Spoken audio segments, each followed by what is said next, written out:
Hi friends, price lot எல்லாம் எப்படி இருக்கீங்க? நல்லா இருக்கீங்களா? ஓகே ஃப்ரெண்ட்ஸ், இன்றைக்கி ஒரு ஆரோக்கியமான வசனம் பார்க்க போகிறோம் ஃப்ரெண்ட்ஸ். என்ன வசனம்னா,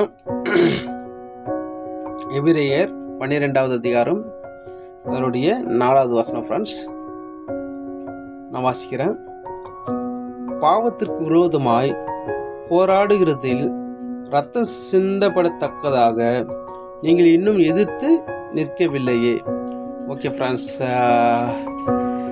இந்த வசனத்தோட சாராம்சத்தை நம்ம பார்க்க போகிறோம் ஃப்ரெண்ட்ஸ். ஓகே ஃப்ரெண்ட்ஸ்,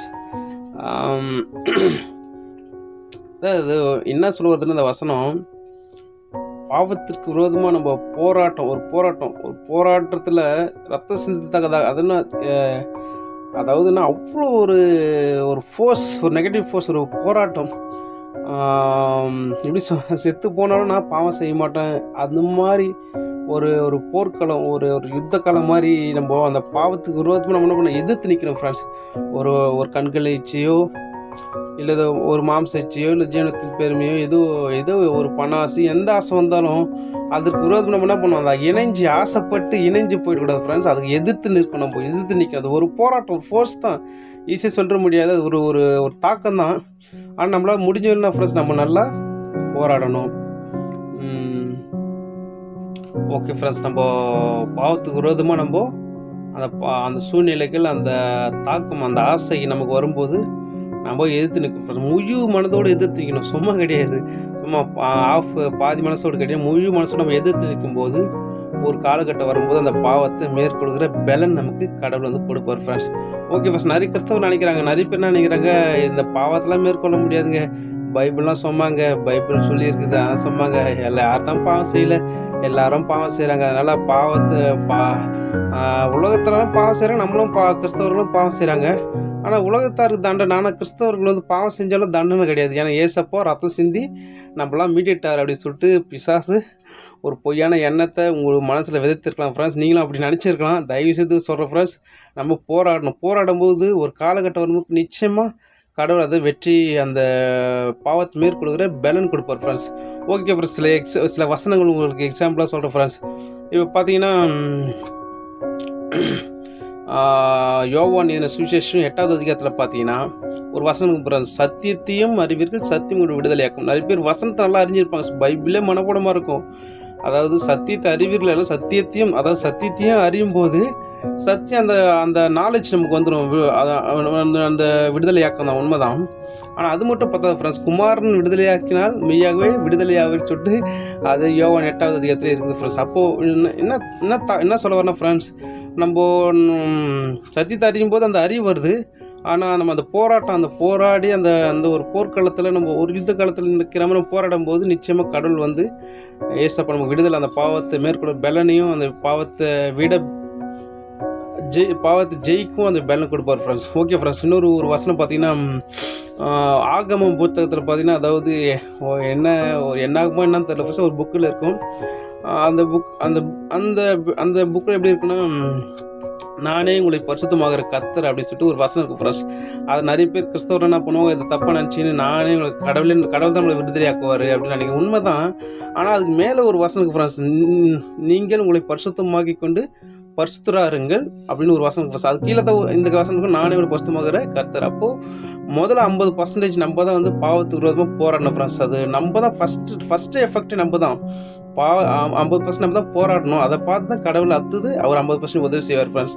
அப்போ மனிதரால் 100க்கு 100 முழுமையாக கடவுளுடைய துணை இல்லாமல் மனிதரால் 100க்கு 100 உண்மையாக வாழ முடியும். ஒரு சில விஷயங்கள் உண்மையாக இருக்கலாம், ஆனால் 100க்கு 100 வாழ முடியாது ஃப்ரெண்ட்ஸ். அப்போது மனிதர்களாக நம்ம என்ன பண்ணணும், 50% போராடணும். அதாவது ரத்தம் சிந்தத்தக்கதாக அப்படின்னா ரத்தம் உயிரே போகிற மாதிரி இருந்தாலும் போராடும் போது நிச்சயமாக கடவுள் வந்து அந்த பாவத்தின் பலனையும் அந்த மனப்பக்குவத்தை கண்டிப்பாக கடவுள் நமக்கு கொடுப்பார் ஃப்ரெண்ட்ஸ். ஓகே ஃப்ரெண்ட்ஸ், இன்னொரு வசனம் இருக்குன்னா, மத்தியில் ஒரு வசனம் ஃபஸ்ட் எப்படின்னா, ஒரு ஸ்திரீ இச்சையோடு பார்க்கிறவன் அவளோடு விபச்சாரம் செய்தாயிற்று அப்படின்னு சொல்லிட்டு ஒரு வசனம் ஃப்ரெண்ட்ஸ்.